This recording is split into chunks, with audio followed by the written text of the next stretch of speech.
Okay, so resuming, I've dropped further down that pathway and ended up here.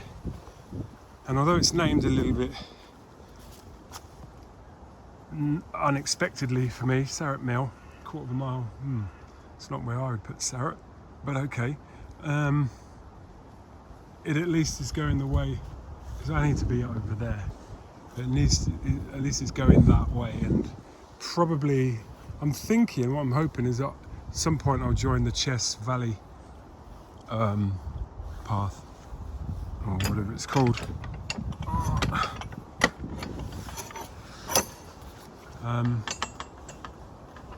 Yeah, Sarrett Church. So actually, well, it makes sense, I suppose, that Sarrett is the other side of Chorleywood, a different other side to what I would normally think of. So that looks like just before that property, there's a stream or something. I don't know. Anyway, we'll see. I'm going to go this way. So if that's a stream, it would be the what's that stream? I suppose it's a river, isn't it? The River Chess, or some stream in the Chess Valley, something along those lines. Anyhow, so yeah, here I am walking along towards, apparently, Sarrett Mill. That's one thing I can say, is that I can hear I can hear the roar of the road, and that could be the A404. I suppose it is. I always think it's the M25. The M25 is just as near as well, as I keep going on about. Basically, I'm pretty confident actually that I know where this is. That this will go onto the Chess Valley walk. It's very slippery. It's the uneven ground or being on a slant when it's slippery. It's the difficult bit, especially when you've got a phone in the hand, which you're trying to keep steady. And make sure you're not just recording the floor whilst looking where you're going and at the beautiful countryside. I think there's some people some way back behind me who have given me some distance. It really doesn't go down very well being on your own out in these places. I have been thinking about doing these with different people. I was having a conversation with a friend of mine the other day, Pete, and he's quite a remarkable person, let me tell you that. Probably swears more than I do. And of course, if he was standing next to me saying stuff, he wouldn't necessarily always be getting picked up on the microphone, so I'd want to do something about that. But I do think it would be quite nice to have a walk around and a chat with him, because he is an absolute minefield. He's an absolute mine of information on all kinds of things. He has, to do with law, rights, that sort of thing. And I'm just wondering now whether or not to just grab a few different people that I know from time to time, or even as a group, and do something topical, like some walk somewhere so that it's nice to see it, and just have a chat, because there are times, probably every single time we speak actually, that I think, I look back on that and think, wow, if that was recorded, there's some real nuggets in that conversation. And I think the thing is, maybe it's an age thing. Maybe when I was in my 20s or 30s, there were people saying this, what I'm about to say now. But you get the sense that the intellect is being lost. In terms of expertise, types of attitudes, Even the fact that what's happened with the likes of the BBC over the last few decades, libraries being closed, the fact that people don't use them like they used to. Yeah, you've got the internet, but that's getting censored, and even DuckDuckGo now have said that they're going to start censoring certain stuff. And I don't know if you need to do that. Somebody's filming something illegal, that's different. Probably. Depends what it is, I guess, and it depends on your viewpoint. As I said yesterday to someone in a conversation, and I'm also quoting someone else when I say this, but what's good for the duck hunter is not good for the duck. It's not necessarily good for the duck.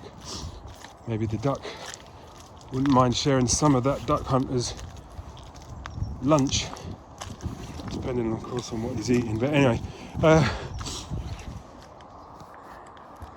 can definitely feel when, of course, I'm doing this live, but I'm not doing it Facebook live. So I couldn't really be doing this not live, could I? Here's something I'm pre-recording right now. Well, no, you're recording it now, but it's for consumption later. And my point is that I can tell that. Of course, you can tell that, but I can feel it as in when I'm speaking. I don't feel the present company. It does make a difference. Even when there's no one on my live, and there usually is, it's, the moments when there's literally no one watching, like maybe just a few seconds or so.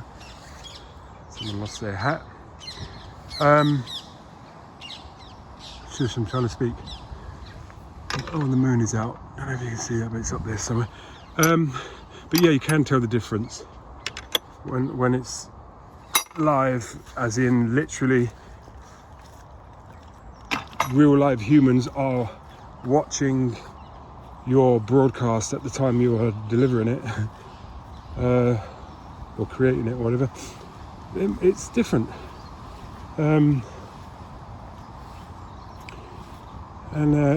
anyway, I'm mindful as I'm saying this that I'll be posting this most likely, and it will probably get viewed by someone, and so I'm trying to bear that in mind as I'm talking. So anyway, yeah, it would be nice. I'm starting to evolve, actually. Quoting my good friend Mr. Mappin again, he's saying to people, encouraging them, start your channels, have your YouTube channels, have your your social media channels, have your Facebook, do your Facebook lives, at the end of the day, it's communication, isn't it? Just get it out there. And I think that's my point really, is I think in the last few weeks I've really gotten to a point where I've really gotten a sense for the amount of jammed communication that I have, and that's all I'm doing really, is I'm unloading that jammed communication. That was probably semi-responsible, that piece of fire making. But anyway, country code and all that. Must remember to read that one of these days. Anyway, so yeah, that's one of the things I'm doing, is I think in fact, in a number of different ways, I have a whole bunch of information sitting there. Here's one that was given to me recently, so I'm just carrying it and I haven't shared it. We need to share. I think that's what it is. Tell your stories, pass your experiences down to people, let them know, just throw it out there. It's not even like, well, I told my mate or whatever. It's like, you don't know who you're telling, just get it out there. Your opinion, your viewpoint, what you've done today, whatever. If you grow vegetables on some land, let people know. Just it's good to talk, as the saying goes. That's not copyrighted, that happens to be a truth. But I was talking about the other day with a friend of mine, on the, I think it was the country code is what's triggered it. I couldn't recite it to you, and there's some good technical advices on what to do, that are maybe some kind of rules, almost laws in some way, but some good common sense. And what I'm getting at really is the fact that, as I'm going to go down here, this is a public field rather than a public footpath, I think. But anyway, I'll have a look and see what's over there. The difference between unlawful and illegal. And there's two main types of law, and this isn't 100% accurate, but it's good to give you a sense of it. Two main types of law. There's common law, and then there is, I can't remember the term for it, but legal law. One is unlawful, one, break one, you've done something unlawful. Like, if I have the right to walk along this path and somebody tries to stop me, that's against the law, but it's against common law. And illegal is where a bunch of guys have arbitrarily decided to outlaw a certain thing, usually for their own ends, actually. In other words, you usually find a lot of legal stuff doesn't apply to those who set those laws. Do you know what I mean by that? Certain families and stuff. They can seem to be, and even these days, if you bring a couple of quid with you, you might be able to traverse some of the laws. I don't think those are chemtrails. Good. Somebody pointed out to me today that the weather's settled down recently. So yeah. Anyway. Yeah. But unlawful, the way to think of that, those are things that, the way it was explained to me is that these are laws that would make sense to anyone. Anyone has a sense of, has an innate sense of. In other words, to do no harm is basically one of them. If I'd known I was going to say this, I would have dragged up some notes that I'd made on this, or had been given on this actually. Can't steal all the thunder on this.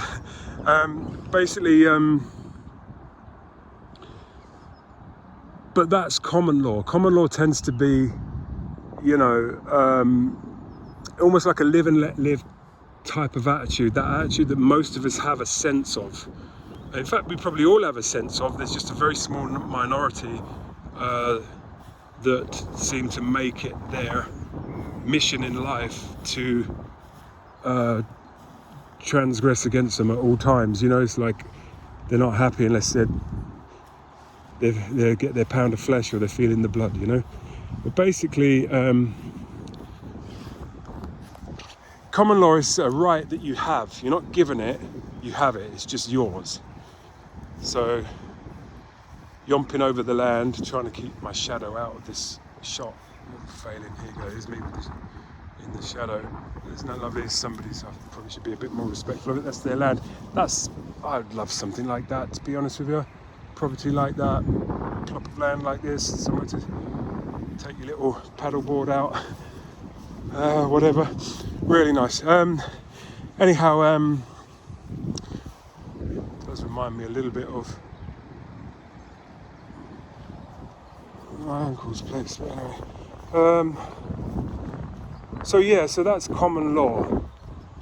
If I'm ever going to talk about this properly, maybe on Facebook or something, I'll drag out the rough summary that I've been given on this, because it's very useful in terms of, it's not that I go around breaking the law or anything, but it's about your rights, having them taken away from you.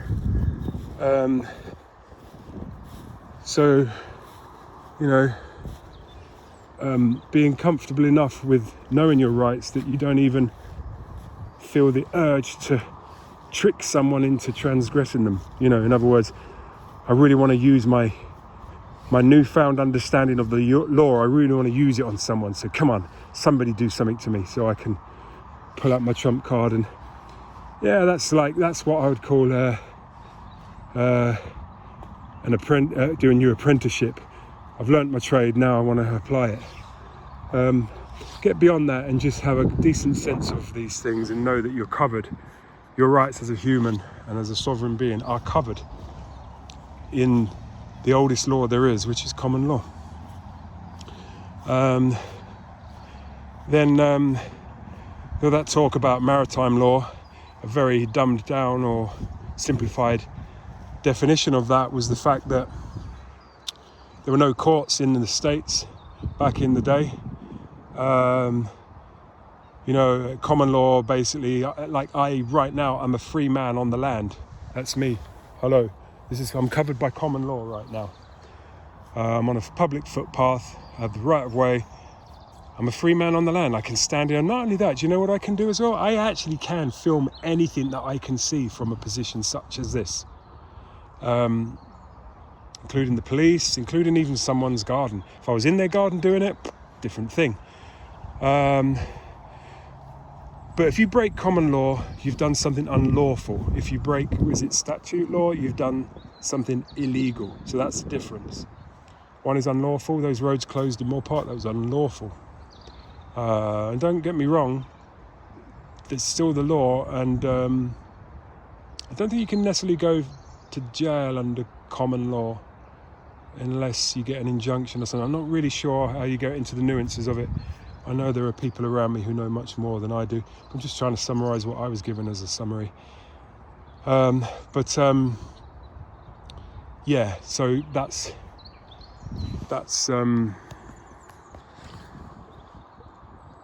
common law. The same person actually pointed out to me that if you go to court, you're the only one there not being paid. It's an interesting point, you know, the state versus Paul Cruz.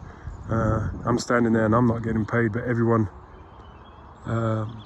pointing the finger at me is an interesting thing. But anyway, in terms of common law, I'm a free man on the land. That's the right I'm exercising right now, and I can film anything that I can see with my eyes. And if I was blind, I could film anything that I could see without my eyes, if you know what I mean. In other words, I can film my environment. Where there are exceptions, you will usually find that some, maybe not even legitimately implemented, later arriving statute or maybe some sort of case law or something. But anyway, that's simplifying it. And maritime law. Basically, when you're out at sea, the master at arms or the captain, you know, you can get people walking the plank, or you can do whatever you need to do, you know, to stop a mutiny or to stop anything you feel you need to stop. You have the dominion, I guess, over that environment at that time. So being thousands of miles away at the time, the lawmakers or enforcers or whatever of the day in the UK had to have a way of exercising their will or their control or exercising justice. Let's take all of the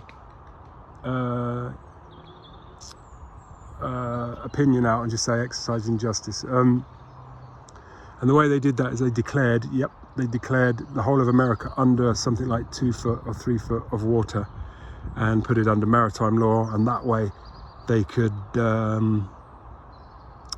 imprison people without trial and do all the kinds of things that they wanted to do or felt that they needed to do. That apparently, in a nutshell, is maritime law. And when you see the American flag with the gold fringes around it, my understanding is that means they're operating under maritime law. I had that a little bit around the wrong way. I thought that there was the United States of America Corporation operating when you had the gold. Maybe there's some overlap, I don't really know. I just, for some random reason, decided, it pops in my head, I decided to share it. Oh, I know why I was sharing it. It's because what I was basically saying is that somebody who could summarize something as I've summarized it there, but with much greater accuracy, has something to say for themselves, has something to share. I really do feel that we can't just have that fade out because we're in our cars now and we don't walk the land, and because someone's all taking care of it, and because it's so long ago that nobody really, you know, your rights exist. They're not given, they exist. But the fact, the awareness of the fact that they exist and what they are does need to be passed down. Almost in that sort of mentality of, you wouldn't think you'd have to tell someone this, but you do. So that was my point, really, that I think why I went off onto that is I'm pretty sure, where's the footpath I came? But yeah, so it is. It's down here. It just looks so weird going back this way. So yeah, just share your experience, share your knowledge, and share it publicly, and do it now. Don't wait until you get round to it, or when I'm famous I'll write a book, or any of these conditional claptrap. You'll never do it. You just won't do it. So do it in reverse. You know, stick the ball in the back of the net, and then sit down and plan how you're going to score a goal if you got to do that. But those, I think I might have mentioned this before, but those of us who love football, and by that I mean association football, soccer, for short, you think of Arsenal traditionally, well, except for perhaps under George Graham, and I'm not knocking that, by the way, because there's some trophies there, 1-0 to the Arsenal and all that, but for quite some time there's been this sort of pass the ball around, pass it, do they even have a striker? Well, so the likes of Barcelona can get away with that, or they used to be able to. They need a bit of money right now, but anyway, but you know, the goal in the game of association football is to put the ball across the white line that's surrounded by the net and the goalpost in your opposition's half. In other words, to score a goal. Not just to score a goal, to do that to them more times than they do it to you. And you wouldn't think that's a random thing, you wouldn't think you'd have to say this, but to make sure that the officials of the day officially record the fact that that is indeed what has happened. In other words, we did it, we scored 5, 4 of them were disallowed, we conceded 4. I'm going to go home, cry my beer and say how unlucky we were. Okay, well, I'm really sorry. Maybe it was corruption, maybe it wasn't, but what you need is to have the referee say, yep, tick, goal scorer so-and-so, 32nd minute, number 9, that's his second goal, and there's no one who scored from the other team, you know? So that's the thing, you're putting the ball in the net. So in order to do that, you'll need the ball. In order to do that, you'll need to go up their end, and all of these things. And so therefore it becomes a game of getting hold of the ball and getting it forward by whatever means. If you're playing against a team that everyone's a very athletic, 7 foot tall at the back, lumping it forward on a windy day, it's not necessarily going to be much cop to you. So you get into all the nuances of strategies and this, that and the other, but you still got to put the ball in the net. So the whole point of that strategy is to help you achieve your goal, which is to outscore the opponent, whether it's over 1 game or 2 games or whatever. So we all know that, it's very obvious, but I put it like that as a reminder of the fact that's the same on any game has a goal, as an objective. Get your objective done. You're saying like, I'm waiting for a bigger crowd before I score. I only want to score nice goals. I only want to score with my left foot. It doesn't matter. You know, we've all had, anyone who's played much football has scored a goal with their kneecap or their backside or whatever, sliced it into the top corner, and you sort of think, oh, it's such a good looking goal. I really don't want to tell anyone that, yes, I was shooting at goal, but I didn't think it was going to go like that. But just get your product out. And anywhere where you sense that you're not quite arriving, you know, you're always on the journey, but you're never actually switching the car off and unclipping the seatbelt and saying, we're here. You've never arrived, you know. Some people never leave, some people never arrive. you know, you get a sense of that on certain subjects. You could maybe even, when you consider that time is motion anyway, and motion occurs through actions, and actions occur through decisions. So reverse engineering the whole thing, you say, yeah, sometimes when you're really busy, isn't it weird? You're really busy, the time flies, yeah, okay. Also, when you look back on a period of your life where you didn't do a thing for God knows how long, at the time you're not doing a thing, it's dragging. But isn't it weird how you look back and you think, well, that 10 years I didn't do anything in that 10 years. And that's caused by a lack of motion. Lack of motion caused by a lack of decision. So you could actually write a list of all the things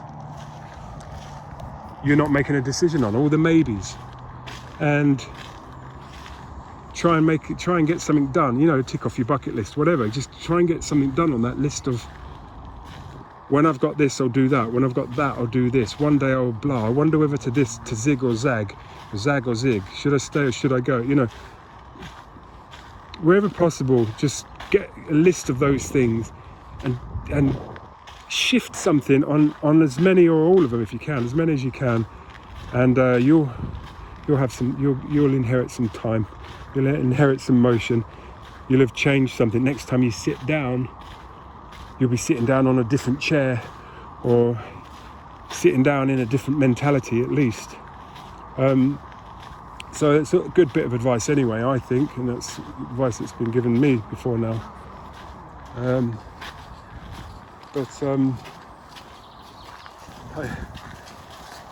But my main reason for mentioning that actually is a slightly different reason for mentioning that, and that's just a bonus, is that I just feel that we need to pass things down. If you know how to crochet, could you do me a favour and just go on your Facebook page and do a 3-minute, 5-minute,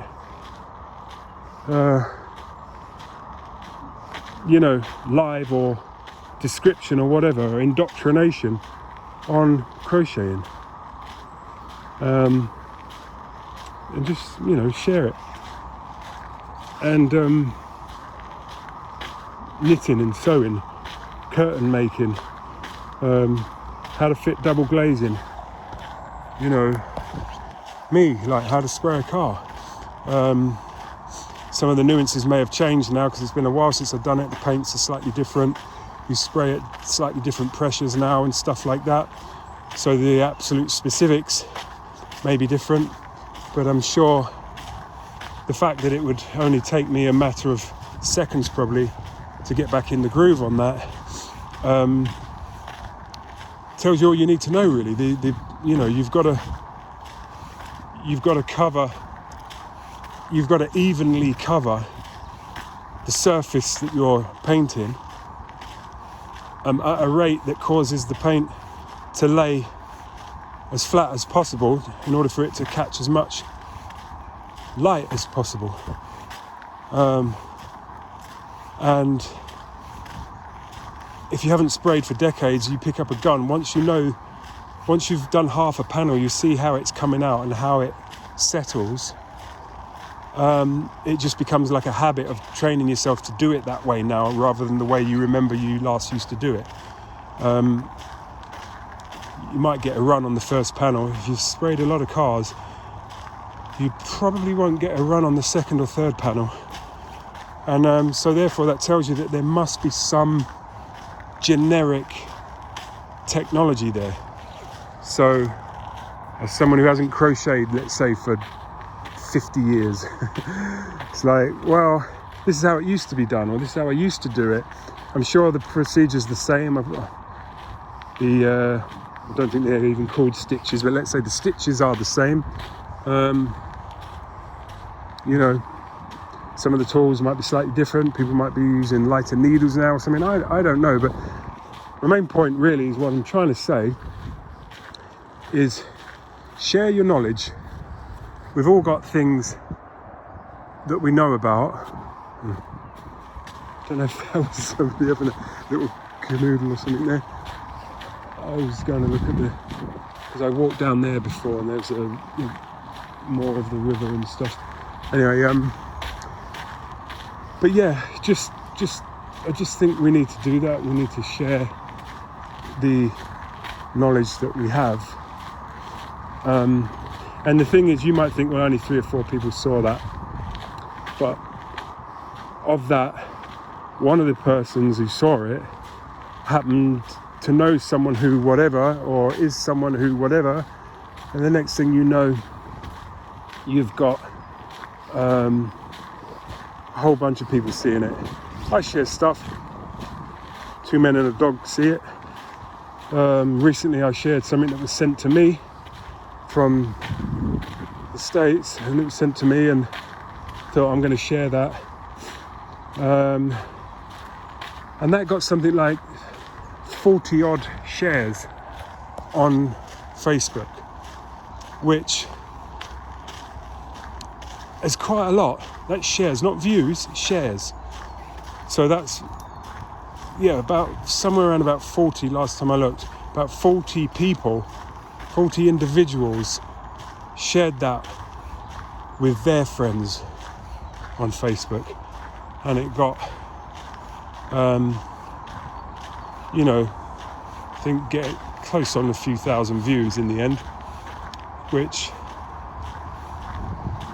it was quite a high valued piece of information for these current times. You can probably imagine what it was, what kind of thing it was, but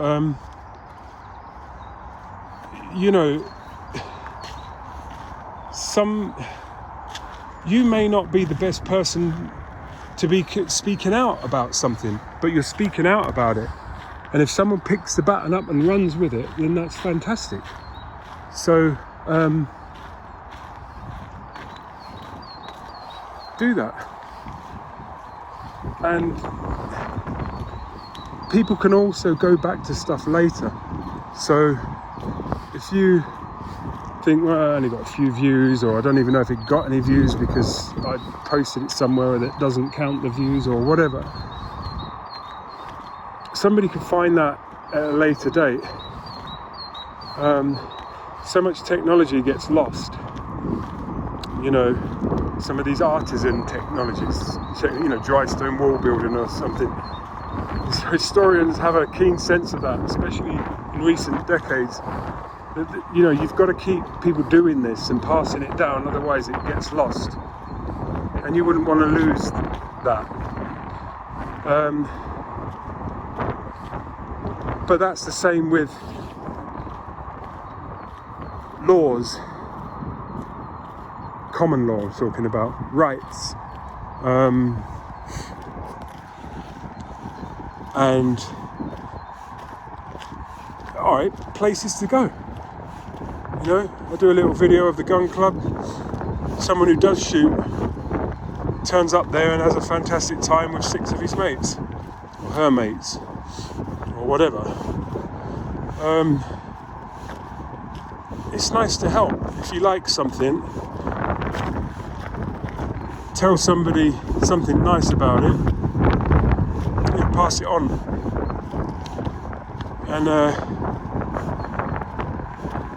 And in particular, I would say 2 things. If you've got, no matter how random you might think it is, if you've got a bit of specialist knowledge, put it out there. And if you've got a whole bunch of stuff that you're just never actually getting around to doing, but you say you will one day, including talking about it or whatever, do that. And the other thing is that when you do that, it does tend to free things up in your own sort of world, your own mind, your own space, however you want to describe it, your own universe.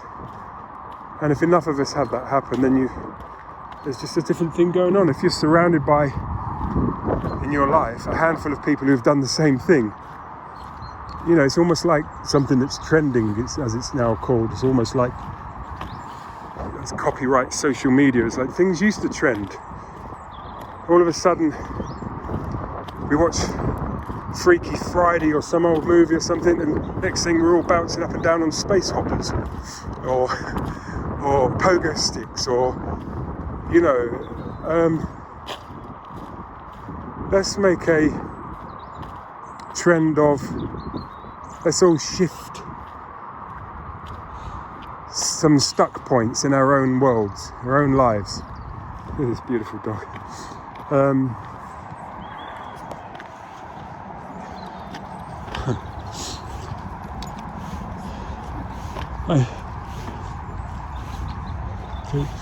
So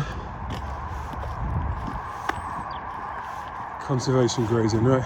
So yeah, anyway, so that's what I would say.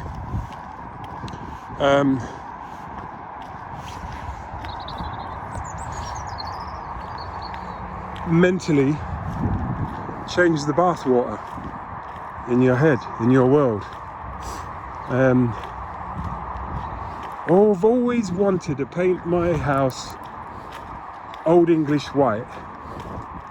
Well, why haven't you? I mean, I don't mean to be accusative, but you might need to jump through some hoops. Well, I've never painted such a big project, or don't know what it would look like, or this, that and the other. All right, don't use those things as a reason not to do it, because that's what you've done so far, probably. Find some little part of that situation you could do, paint a little corner of it, or find out how you do it, or what it would cost to get it done, or tell some friends about it. You might get all kinds of answers that shed light on reasons you hadn't suspected as to why you didn't do it. Or maybe they're telling you, oh, that would look amazing, here's one that my friend did. Next thing you know, and you're looking at one saying, oh my God, that's amazing, I'm going to do it, I know somebody painted their house black, it looks absolutely fantastic. Caused a bit of controversy one way or the other, the idea of it. But when you look at the things you're proud of, the things you did, not the things you thought, there's always exceptions. I could probably find a couple of proud thoughts. I remember somebody just in a nice sort of brotherhoodly sort of fashion, who I liked, had been through a few battles with, it was a woman actually, been through a few battles with her, and we'd come out the other side. And when I say with her, I don't mean against her, I mean with her. Did some a few decent things that we did together, just as a resource, not from a relationship point of view. It's just somebody I just knew as a friend. And I can remember once just thinking about her and just smiling and thinking, it's really nice to know her, and I love the stuff that we did. So there you go, there's a thought that I could be proud of. Well, that's nice. I wouldn't want to dine out on that for the rest of my eternity though. But there are exceptions. So what I would say is, if you look, you'll find the thing you're most happy about, the things you actually did. And one day you sit down in your front room and you're inside your white house which you painted, and you'll be feeling that, So wouldn't it be great if we all sat down and wrote a little list of all the things that are sort of hanging up in time, they're not actually really getting done. And it's not about doing them all. That wouldn't be a bad idea, but just get as many done as you can, or just pick out one or a few of them, or find the most significant one, or whatever, the one that pops up in your head, or just tick one of them off and go and get one of them done and see how you do. I can just imagine if we all did that. Imagine as well the amount of chatter it would put out on things like our social media pages, like someone saying, finally cleared up the kids' bedroom. It's like, oh my God, I cleaned out my loft. It's like, I actually finally took down my rusty old shed. I've now got somewhere to park my car. Oh, and someone else is doing this and that. How fantastic. It's like all of a sudden, it doesn't have to be world changing. It just shifts some stagnant waters, And I could almost be talking myself out of few things that I don't want to go down the way they're going down, but hey, that's a bit cryptic. But anyway, that's what I would say. I'm going to walk up this way. This is the way that I didn't walk the other week on the live. I did a left. This time I'm going to do a right. I'm walking back to my car. So anyway, that's what I think would be great. Those two things. Share some knowledge and, finish off some jobs that haven't been finished or something. Finally paint the rest of that door, or get a lock put on the bathroom door. or whatever, just whatever. That's not normally open. I think this is loud water. I think I'm going to go this way actually, because I know where that leads up to the lights. I'm going to go this way. So that's what I would say is now it looks like this has recently sold because there's a signpost with no sign on it. Pretty sure that's going to get knocked down.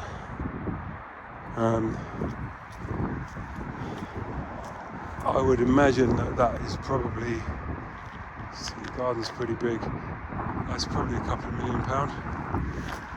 million. Plus you're going to have to live somewhere else for 6 months at least, probably a year or more, and pay 250 to 550,000 pounds to get something else put where it is, and it will probably then be worth pretty much what you paid for it if you're lucky these days, which is probably why it's sitting there. I get the picture of a whole bunch of different parts of a family in some kind of Mexican standoff about what their demands are for their cut of that place. Anyway, but I'm just keep going round and round with this.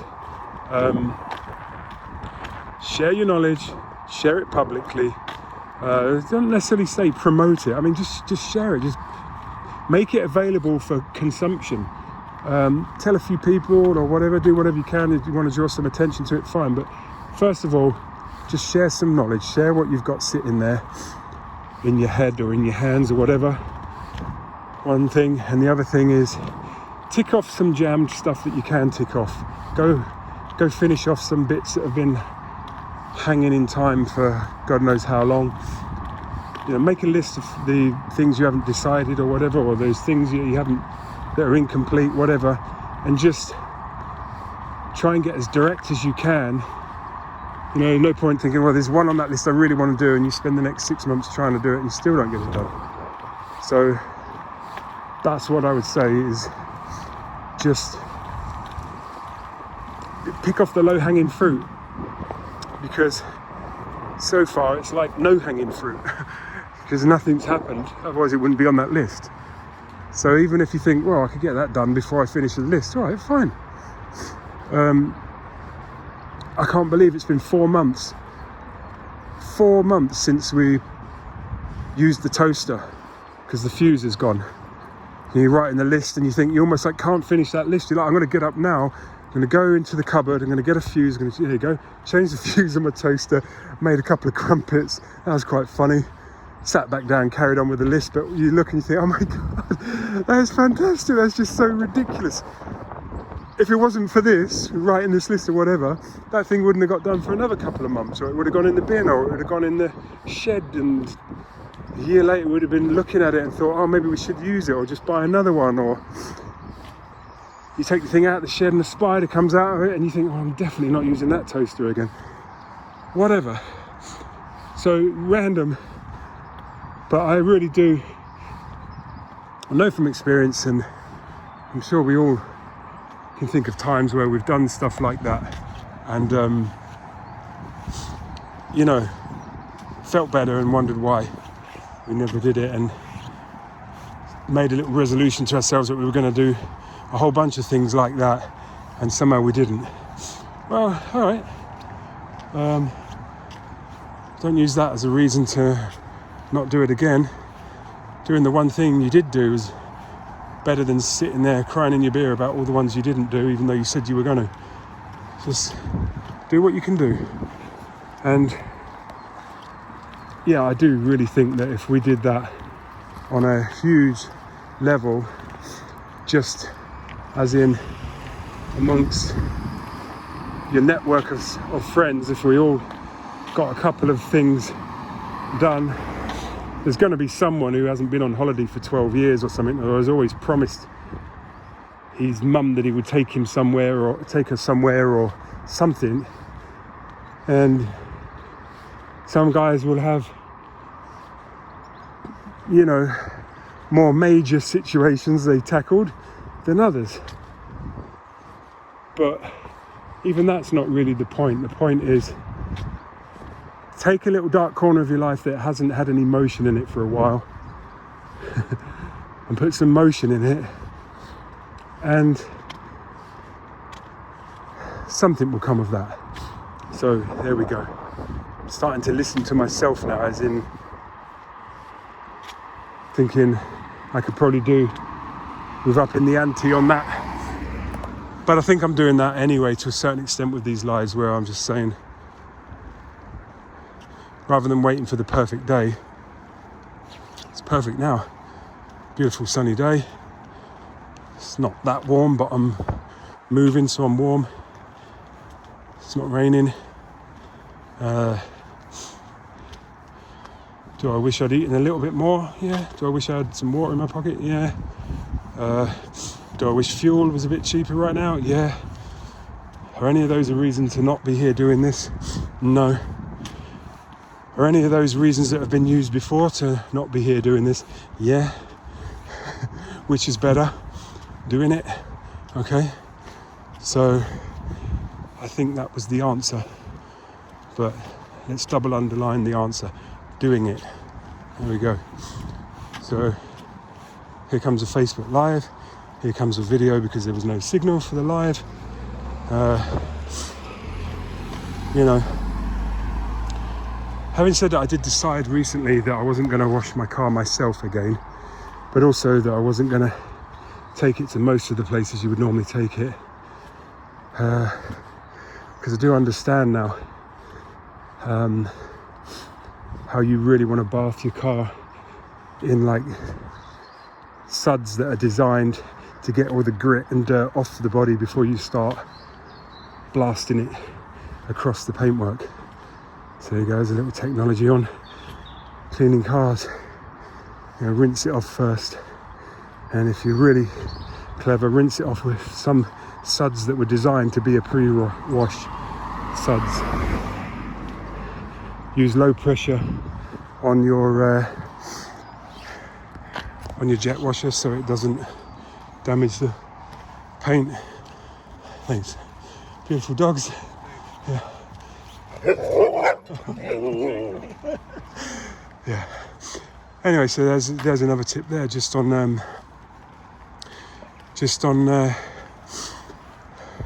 cleaning the car. Something I used to do for a living. When I very first started in the motor trade, and when I was very last in the motor trade, with professional sprayer jammed in the middle of that for a few years. That is like my old car, except for that's had some bad paint work done on it. Anyway, I don't miss my old car really, by the way. Sometimes I think I might have a immaculate one again one day, but not as the only thing I drive, that's for sure. It's a great car, and did its thing, perhaps for a little bit longer than it should have done, but it doesn't matter. This is weird. I feel like I'm on the opposite side of the road to where I thought I would be, but anyway, I think my final thought on everything that I'm saying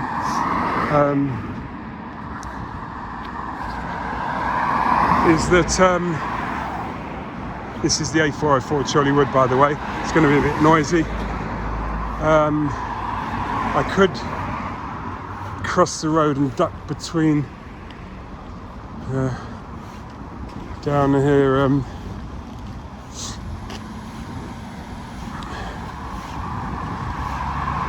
Then it'll be a bit quiet and there's a nice view, even though the sun's going to be coming into the camera, so I don't know how it's going to be.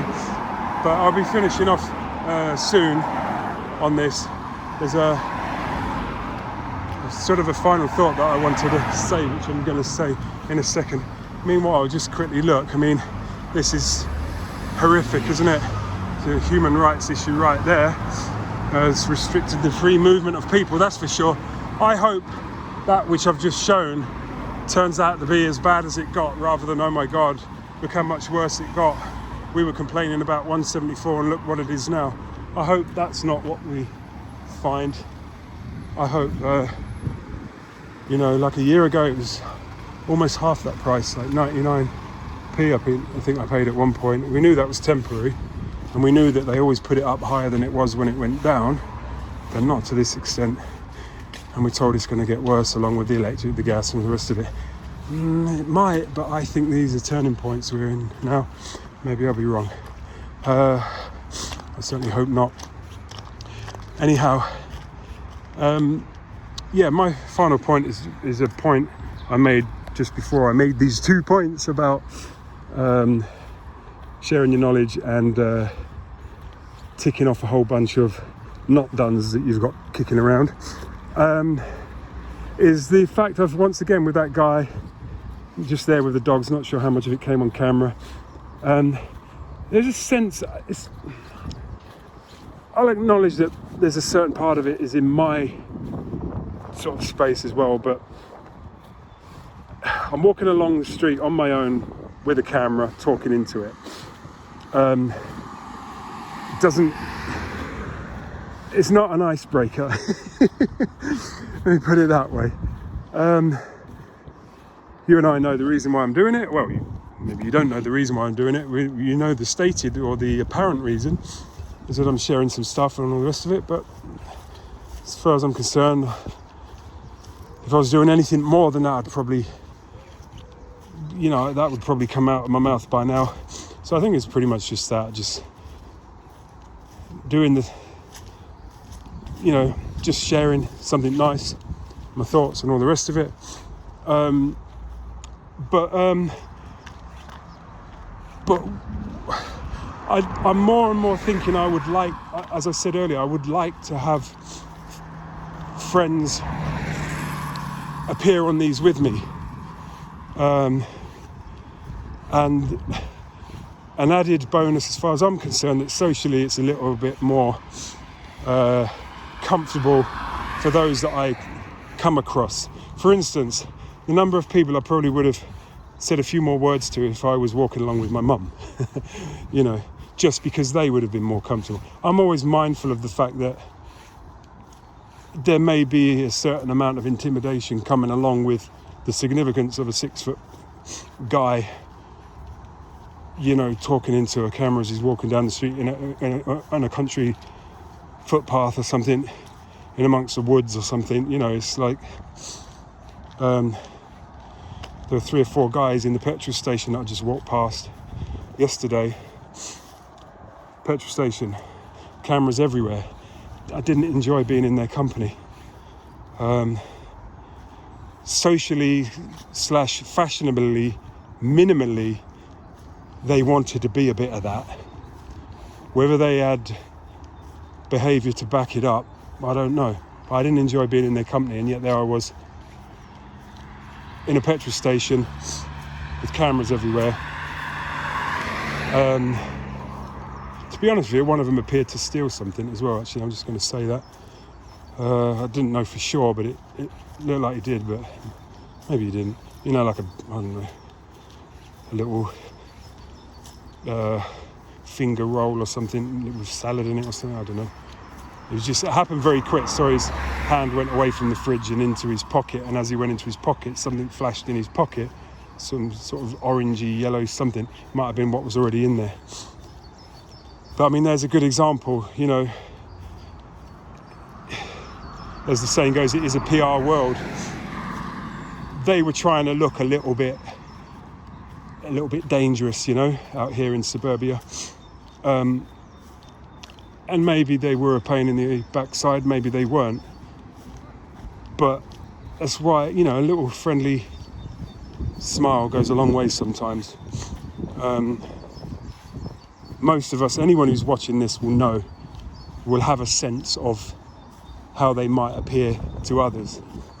You know, it's just a little bit of courtesy. And there's another little social characteristic that was fashionable right now to not display, because then you're a little bit of a geezer, and a little bit dangerous, a little bit whoa. You know, what a load of, I'm going to say it, what a load of bollocks. I'm really, that's just never been my thing at all. You know, it's just never been my thing. And I don't really have anyone around me, and friends and family, that are like that either. But, you know, you do see it, and I think it's the mark of an insecure person, actually. But they never look further away from getting that handled than when they're giving it all the big one or whatever. But anyway, bit of a digression, I suppose. Sometimes it's good to verbally scold something. Can change a situation just for that sometimes. But anyway, got to get the gradient right. You know, it's not, you know, the guy didn't need a bullet in his head, but maybe at some point, if his nan could say to him, you know, you should treat women nicer. You know, I was going to insert a name there, you know, just a random name, but I thought I'm not going to, because that's universal. I'm not going to stereotype the actual person, type of person you'd say that to. It's just common courtesy. There we go. It's common courtesy. Let's not lose that. Pass that down. So anyway, my point there was that I want to basically possibly go on some of these walks with some people. It's nice that they're just ad hoc and I'm just randomly doing them because I'm in the mood, I've got the opportunity, the time seems right. Don't know what I'm going to say or do. Sometimes I have a few little things I might speak about and I end up not, or whatever. But it would be nice sometimes to have almost like a guest, you know, and just see where it goes. A lot of the things we love like this started off like this, if you know what I mean. That doesn't mean to say that every time you start something it needs to be the making of your millions or turn into something massively significant. Again, that could be used if you sit there thinking, well, I don't think it ever will, so there's no point doing it. Once again, you're not doing it then at that point, so don't let that get in the way. But anyway, I might do a few of these. I may not. I might do a few of these with people with me. Went over to see a friend of mine the other day. It would have been great to have, it's not something we were able to do anyway at the time, but it would have been great to have just fired up Facebook Live and said, you know, here I am over where I was with my friend blah, and we're not doing anything in particular, but we thought we'd share that with you as we wander around pointing out some things in the area or whatever. It's like a beautiful dog over there, but look at this black horse. This, the right hand side of that building there on the end is an extension to a property that I wasn't sure, it's so obvious now, but I wasn't sure how you could extend. It was up for sale some years back. I did go and have a look at it. It's pretty much the same sort of value as mine was at the time. Finding the cash to extend it would have been an interesting project. I didn't think we really could extend it, but it would seem that they've done quite an ingenious job just on the right hand side there of you can see probably how fresh the brickwork is. It's similar in nature to the rest of the building, but it's obviously fresher. And that bit sticking out, that's just a bit lower there on the 2 stories. That's an extension. Because that was a 2-bed place. Very cramped, very quaint, very cramped. But look where you are. So, and the station is literally the end of this path over here, so not very far away. So it wasn't a bad idea, but I didn't do it. I'm quite addicted to where my place is, but there's a big gap. If I want to stay within 1/8 of a mile of where I live, or where my place is, I gotta bring a whole chunk of money, because there's a big gap between what I have and the rest of what's there. I mean, millions. So then you sort of think, oh, let's just go around the corner and the prices drop. You think, I don't want to be there. Go around a different corner and the prices nearly drop. You think, okay, see where this is going. Cut a long story short, 24 years later, I'm still there. I had the chance to move after 6 months of being there.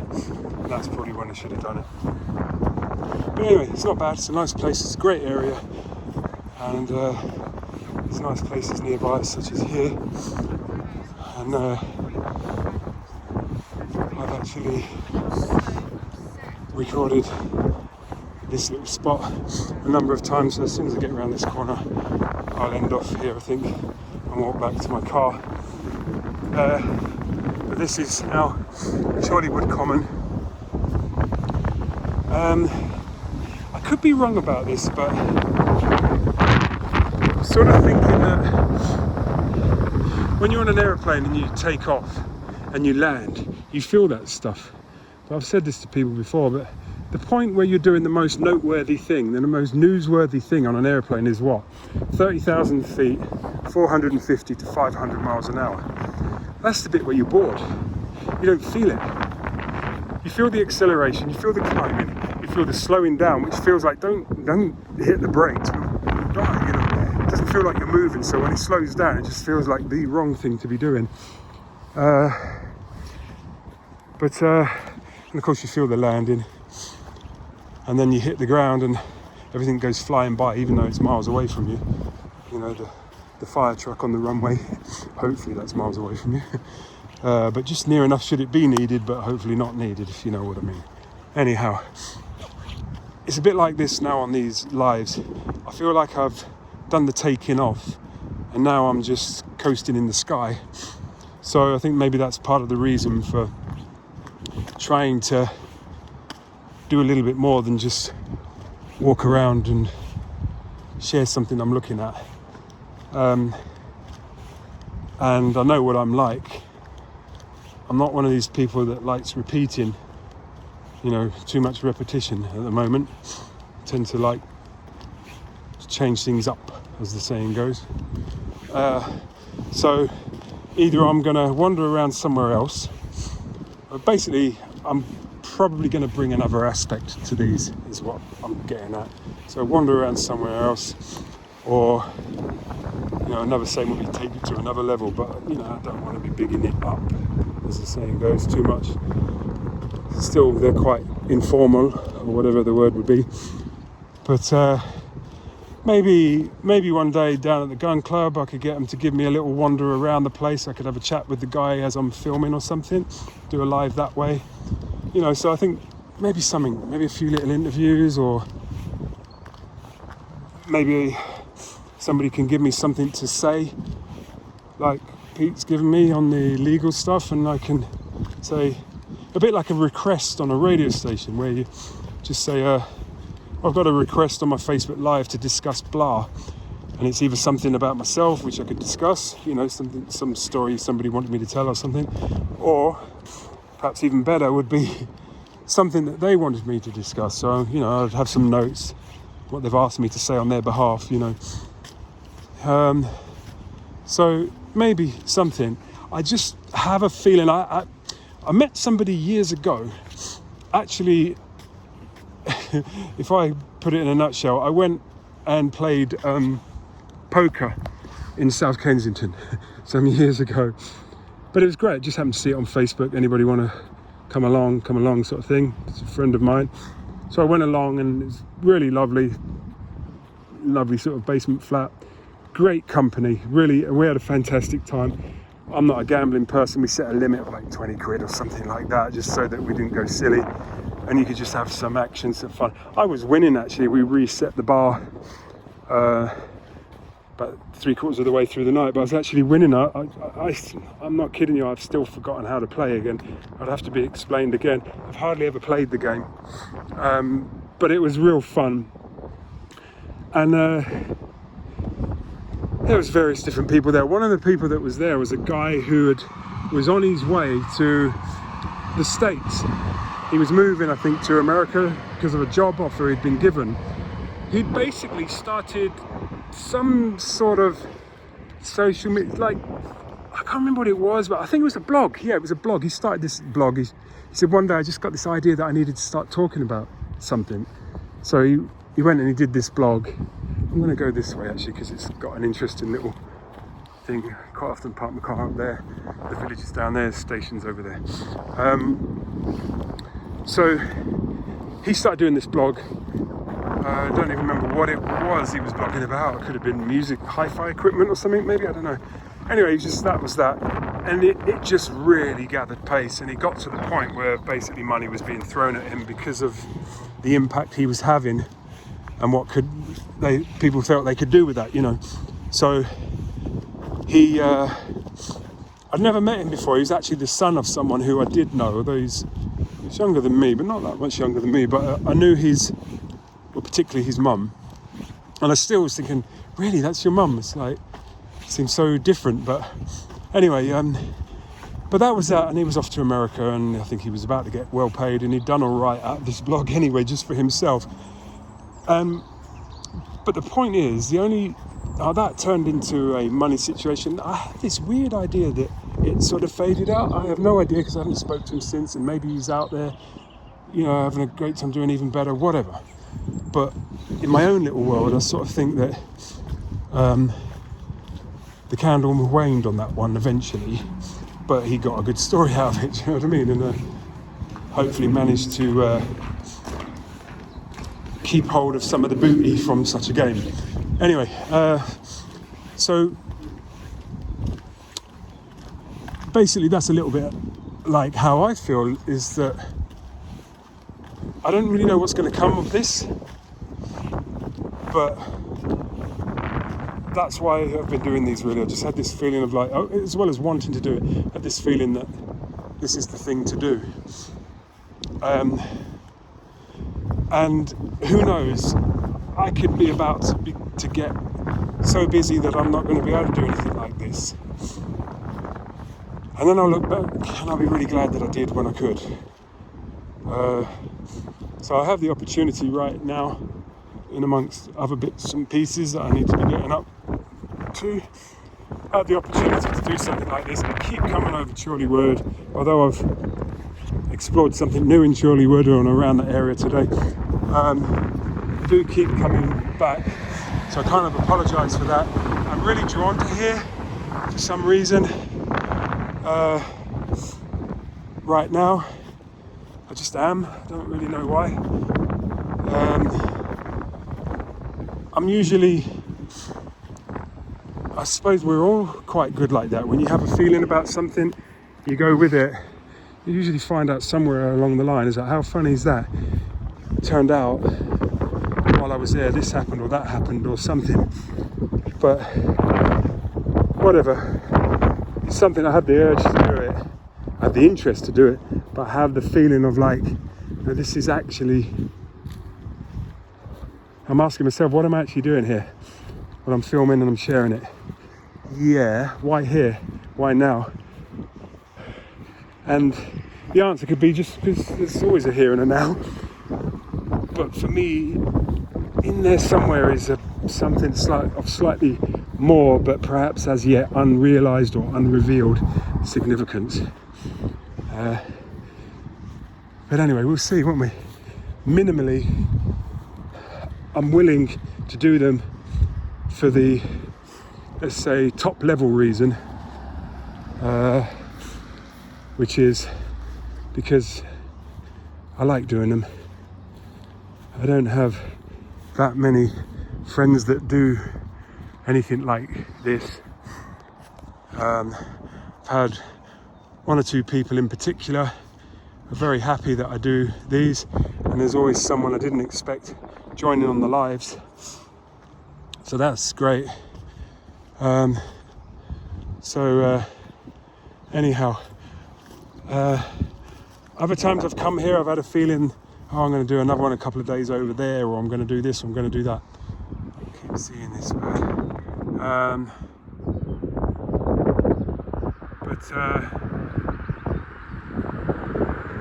As it stands right now, I wouldn't even say I'm not even sure the next one I'm going to do.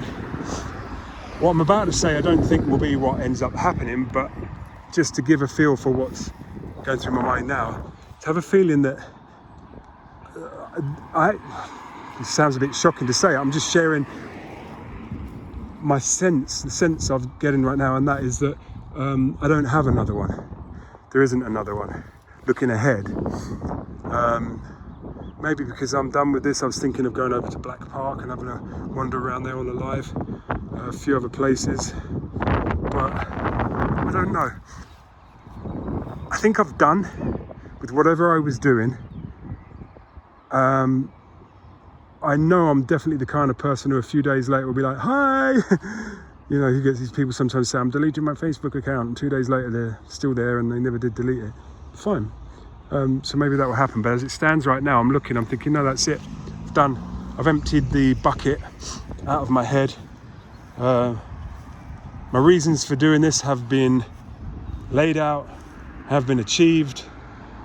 Not all of what I've achieved by doing this I've realised. That's quite intriguing to me. I just think there'll be a point where I look back and think, oh wow, having a chat with someone, and next thing you know I'm mentioning this and it's standing me in good stead for one reason or another. That's Bentley Bentayga. I wouldn't mind one of those. I haven't driven one. I know someone who's got one. But anyway, I got a tour of a showroom once for a company that sold stuff like that, and it was during the COVID lockdown and stuff, and they were sort of open for certain types of clientele or whatever. Anyway, I had a wander around and I had looked at everything I wanted to look at, and I came out and I was waiting for this Bentley Bentayga that was being bought. You know, it's second hand, it's 100 grand or whatever, and it was being bought, and I was waiting for it to go off in the distance because I wanted to hear it.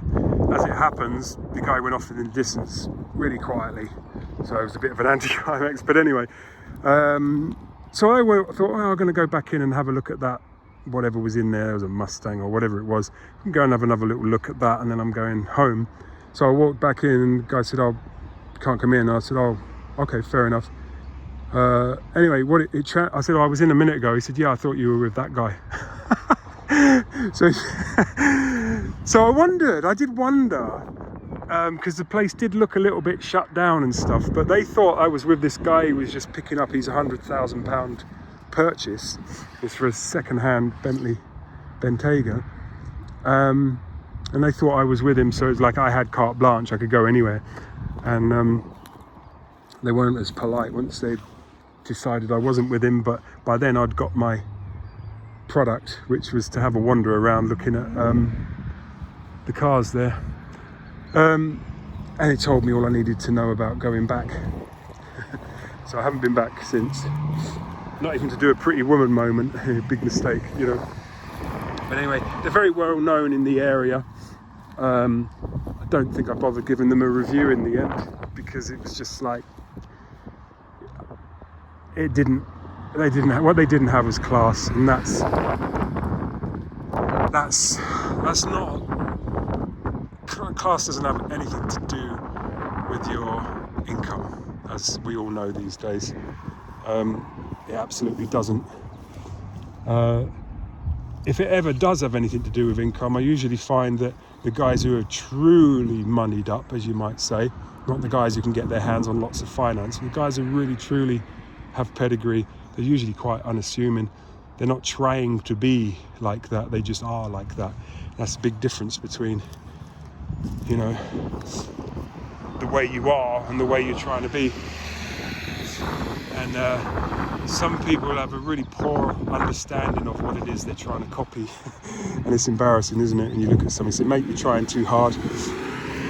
That's why when I, you know, for me, I always take stickers and badges off of my cars. You know, dangerous, badass, you know, faster than yours is just not something I would put on my car. And if anything was trying to say that, it would get removed, even if it was quicker than yours. And I think I'm like that on a lot of subjects. But anyway, unless there's some interesting new aspect turn up, it could be a while before I do another one of these. I don't know. But in the meantime, thanks for joining. Can't spin the camera around because this was recorded rather than on a Facebook Live. But thanks for watching if you did. My word, did you watch some footage if you did. Good for you. Hope you enjoyed it. It's quite the walk. And that's it. Thank you very much. Bye.